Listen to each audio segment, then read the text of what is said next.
Please be advised that the views and opinions of the host and guests do not reflect those of the station, the management, and its network. Sa barangay tayo, ikaw at ako. Nagbibigay ng aral sa mga kagawad at kapitan. Sa barangay tayo. Sa barangay tayo. Sa barangay tayo. Oh. Sa barangay tayo.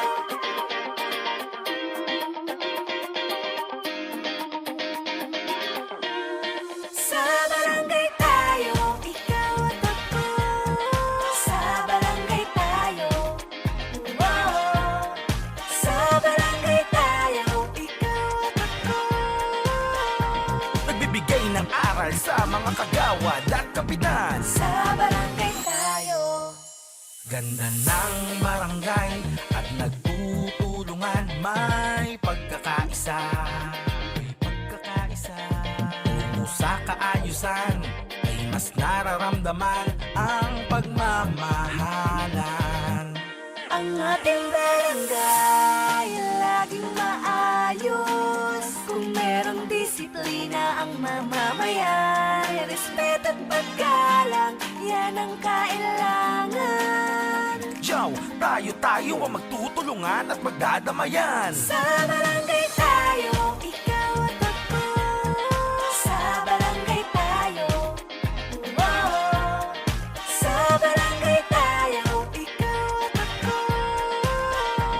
Nagbibigay ng aral sa mga kagawad at kapitan. Sa barangay tayo. Bawat kagawad at mga kapitan sa ating bansa ay bibigyan ng dagdag kaalaman para lalong mapaganda ang kanilang barangay na nasasakupan.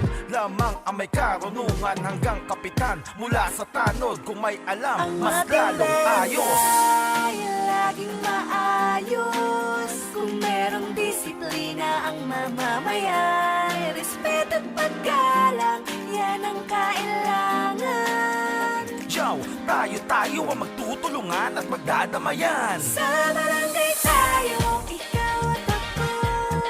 Sa barangay tayo. Oh. Sa barangay tayo, ikaw at ako.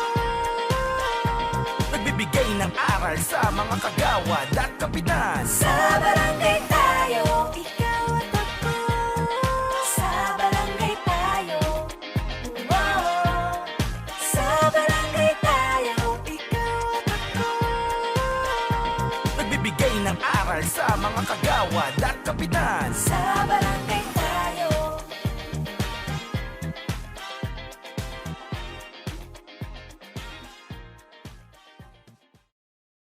Welcome po mga kabarangay. Ngayon po pag-uusapan po natin, due to insistent public demand, ano-ano ba ang mga appointive position sa barangay? Pero bago po ang lahat, kanina napag-usapan natin yung concurrence daw ng lahat ng kagawad sa appointment ni Kapitan. Alam niyo po, wala hong mangyayari talaga sa totoong buhay kung kayo ay pipigilan ninyo si Kapitan every step of the way. Sabi ko nga, bigyan nyo ng leeway ang Kapitan kasi yan ang trabaho natin at suportahan ang ating Kapitan. Marami na nagsasabi, Kags Marina, paano kung ayaw ko? Halimbawa si Secretary o si Tanod o si XO. Ha? May nagawa sa akin niya o kaya basta ayaw ko siya. Eh ikaw yun as kagawad. Kasi yung concurrence na sinasabi mong hindi nyo gusto, concurrence ng majority po yon. Hindi lang ikaw, titigil na ang mundo ng ating Kapitan at saka ng kanyang appointments. Kinakailangan 4 ang mag-concur na ayaw ninyo. Yun ang majority. Pero kahit na may concurrence kayo na ayaw ninyo o gusto ninyo, discretion pa rin ng Kapitan in the end ang kanyang mga appointments. Tama ka dyan, Kags Butch. At lagi nga natin sinasabi na tapos na ang eleksyon, after the election day, naproklama kayo, nanalo kayo, hindi kayo magkagrupo. Pero po this time, you have to respect kung sino po yung nanalo na punong barangay and you have to give him the trust and confidence na mamili ng mga empleyado na makatutulong sa kanya pagdating sa pagbibigay ng serbisyong pambarangay. Yes. At isa pa to ha, larong politika, usapang politika. Pag kinonta mo na ang kapitan mo ngayon, habang buhay na yan, 3 taon, o halimbawa 2 taon lang kayo ngayon, hindi maganda magiging buhay ninyo sa barangay. Kasi magtatampo ang kapitan mo sa iyo at ikaw magtatampo na rin.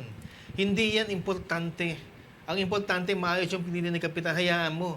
Kasi pwede mo naman sabihin na pag nagkamali yung tao na yon, o yung exo na yon, o yung tanod na yon, pwede ninyong i-report sa kapitan, pwede nyo naman pag-usapan kung tatanggalin o hindi. Pero hindi yung magmamando kayo kagad on the first day. Hindi pwede.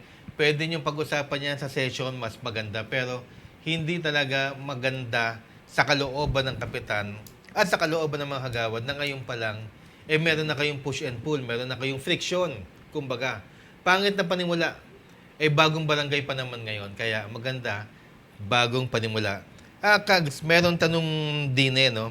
Yung barangay health workers ba, tsaka barangay nutritionist, kailangan ba palitan? Nasa discretion ba ni kapitan yon? Nasa discretion pa rin po yan ng ating mga punong barangay. Hindi naman necessarily kailangan silang palitan. Pero yun nga po, depende kay kapitan kung marere-appoint po kayo or papalitan niya yung mga list ng BHWs niya at the same time ng BNS niya. Yes. Pero kung ikaw naman ang kapitan, halimbawa ako, kasi para sa akin at para sa karamihan, ang BNS, barangay nutritionist at saka barangay health workers, highly specialized yung kanilang trabaho. Tama. Technical at saka sila ay accredited ng Department of Health. So usually no touch ang mga kapitan. Usually Yeah. dyan ha. Pero itong natin, barangay nutritionist, if I'm not mistaken, ina-appoint to ng mga galing sa city. Usually kasi city payroll po yung mga nagbibigay sa atin na barangay nutritionist sa mga barangays kasi nga, gaya ng sabi ni Kagawad Butch, is specialized talaga sila. Yes. Pero ang mga BHWs, Kags, yan yung mga madalas na tumutulong sa atin every campaign na nilalagay po natin as barangay health workers. Kumbaga parang ang dating nga po nito mga volunteer sila kasi hindi po kalakihan ng sweldo ng BHW. Katulad sa aming barangay, nagsimula sila 2,500 per month. Ngayon, 4,500. Sa loob po yan ng isang buwan. Tapos yung karamihan dyan, matagal na nagtatrabaho, Tama. mga mami. Kasi yan ang mga, yung may care talaga sa mga tao. Usually, pag may mga sakit mga gawad, yan sa mga tita, gaganon, lalambing tayo sa mga Totoo. tita, may alagnat ako, may gamot ba kayo dyan? Tapos katawagan yung doktor, tapos sila magkikare sa'yo. Alam nyo, mababait yung mga taga-BHWs. Yan ang sinasabi namin na yan ang difference pag may Magna Carta tayo. Pag pumasa. Hindi basta-basta matatanggal kung sino man ang empleyado ng barangay kasi regular government employees na kayo with benefits and yung salary na dapat para sa inyo, kung anong salary grade ng katapat ninyo sa ibang government agencies, Yun na yun. yun na yun. Kaya Tama. talagang pinaglalaban natin. Hindi tayo titigil sa paglaban ng Magna Carta for Barangays Act.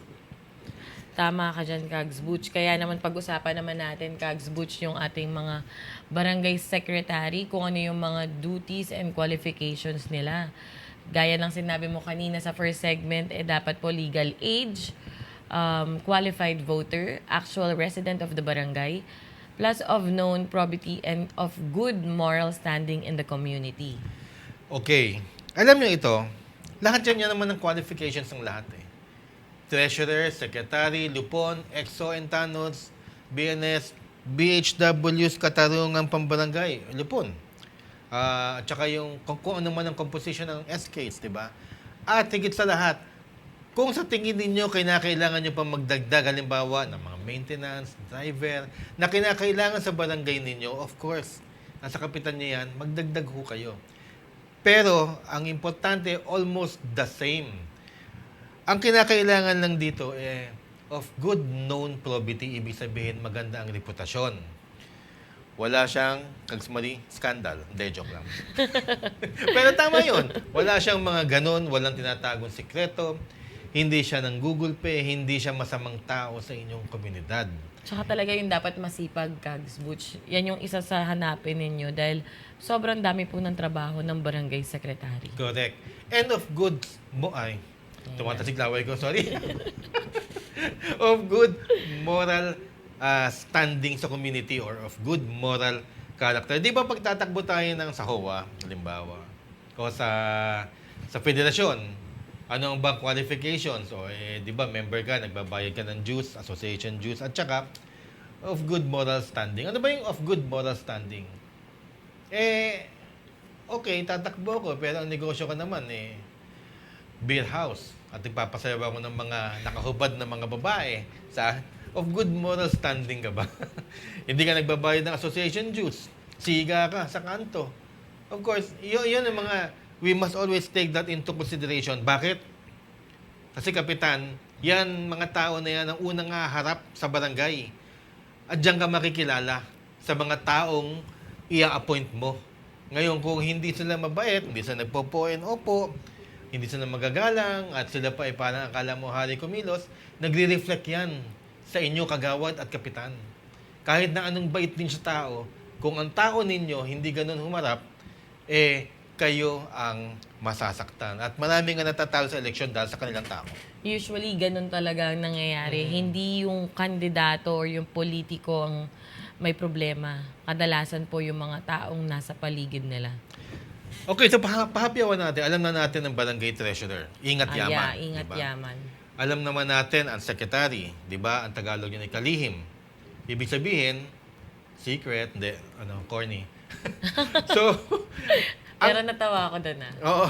Kasi marami kasi, di ba, pagkapitan tsaka sekretary niya, secret. So, ang XO and tanods, ang XO, executive officer, ang head ng mga tanod.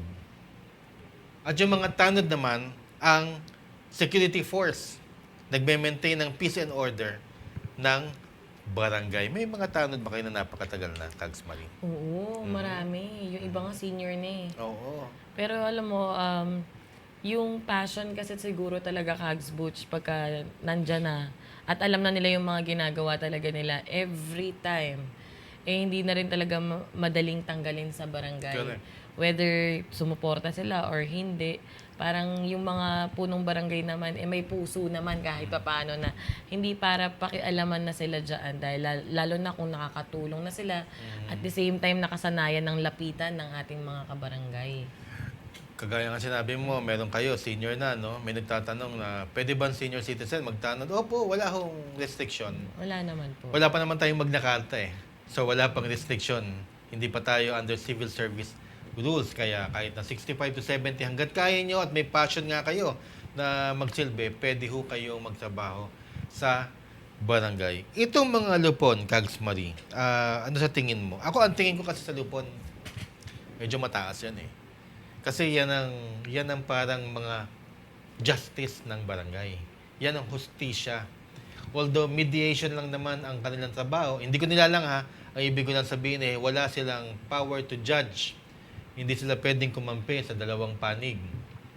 Ang kanilang trabaho ay to mediate para pagkasunduin. Kinakailangan mo talaga ng isang malawak na utak ng tao. Hindi siya narrow-minded. Naiintindihan na niya ang side ng isa, naiintindihan niya ang side ng isa. At kung magsalita siya malumanay, dapat pinagbabati niya kung kaya niyang ipagbati. Yeah, dapat lagi tayong merong amicable settlement sa kanila pagdating dyan.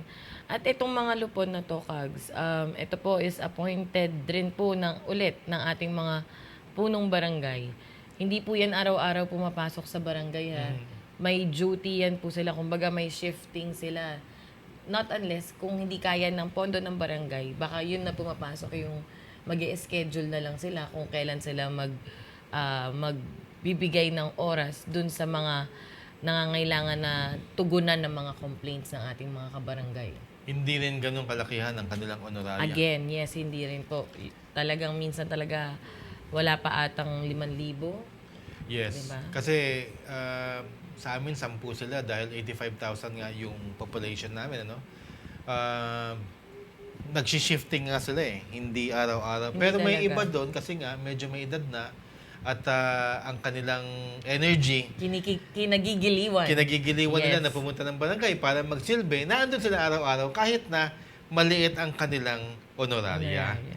Oo, yan naman na nakakatuwa sa ating mga barangay employees. Etong BNS tsaka BHW, napag-usapan na natin yan. Napag-usapan na. Pero hindi, marami kasi sabi, Kagawad, lalaki ako, pwede ba ako maging BHW? Oo naman, Pwede rin. pwede. Pwede Pero ka naman kadalasan paanak talaga. Oo. Pero kadalasan talaga mga babae yung nasa ating mga BHW. Iba yung care ng ina. No, Nagiging bayan. Iba yung care ng ina, pero alam mo, kailangan ng BHW ng mga lalaki kasi minsan takbuhan yan pagka emergency. Tama ka dyan. Halimbawa, merong ihad sa emergency na kailangan buhatin. Pwede naman sila sa BEMO. Diba? Anong demo? BEMO, yung BEMO. Barangay Emergency Unit. Yes. Yes. Meron pa pala tayo yun. Barangay Napakaganda. Emergency Management Office. At saka may isang department ng barangay magandang-maganda. Yung Clean Environment Department ba yun?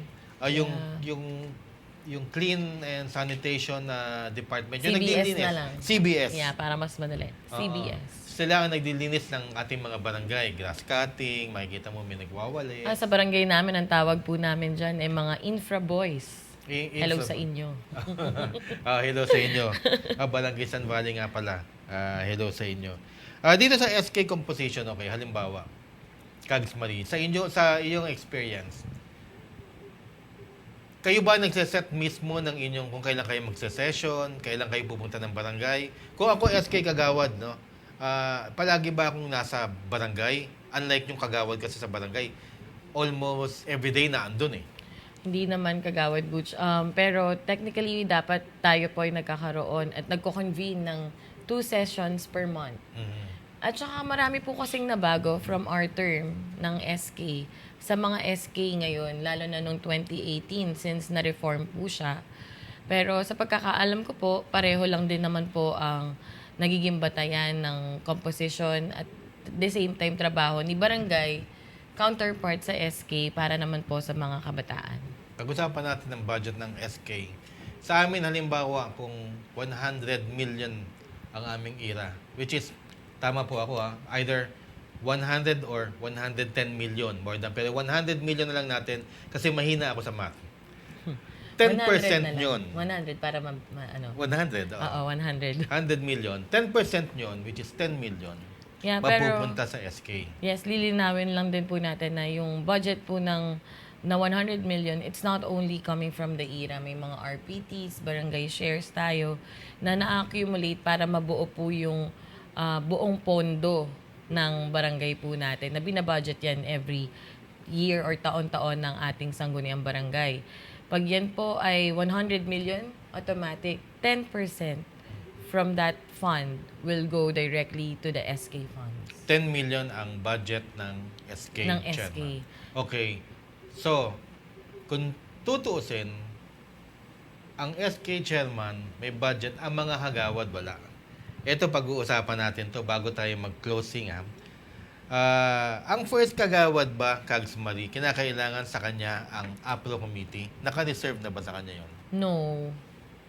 Hindi po mga kabarangay. Uulitin po namin, hindi po yun basehan na porket number 1 kagawad ka, sa'yo po ibibigay agad ang appropriation committee. Again, kasama pa rin po dyan yung discretion ng ating punong barangay kung kanino po niya ibibigay ang appropriation. Lalo na higit sa lahat, yan po ay isa sa mga sensitibong committee pagdating sa barangay. Sensitive in a sense na nakikita mo kasi yung galaw ng pera sa barangay. Pero walang mahahawakang budget ang ating mga Kagawad. Wala po. Kasi halimbawa, kagaya nung chairmanship ni Kags Marina Education, siya ay naglaan ng pondo para sa mga bata. Alam nyo, pagpasa nyo ho ng ordinansa, yun ho kasi, no, magpapasa ho kayo ng project to an ordinance or resolution, may kalakip na pondo po yan. At yung kalakip na pondo, halimbawa po 5 million para po sa isang taon, itong taon na to, 2024 na darating. Ito papamahagi nating project para sa mga bata. Hindi nahahawakan ng Kagawad dyan. Kaya may misconception, Kags Marina, uy, itong committee ko, education, akin nakap yung budget ko. Hindi ganon. Hindi po ganun mga kabarangay. Meron po tayong due process na tinatawag. At the same time po, wala rin tayong kakayahan na sa atin po i-issue ang cheque ng barangay dahil dapat po, number 1, kayo ay bonded. Kaya nga po ang mga cash advances is napupunta sa mga treasurer. Yes. Pero hindi po ibig sabihin yan, nahahawakan din po nila agad-agad ang pera dahil hindi naman po yan dumadating ng isang bultuhan lamang, mga kabarangay. Ang galing. 16 years in public service. 16 years old plus 16 years. Oo nga. Batang-bata pa si Kapag hahalataan Marie. yung edad natin yan. Hindi, bata-bata pa talaga. Anyway, sa third segment, pag-uusapan natin ang mga barangay committees ninyo. Nagbibigay ng aral sa mga kagawad at kapitan. Sa barangay tayo.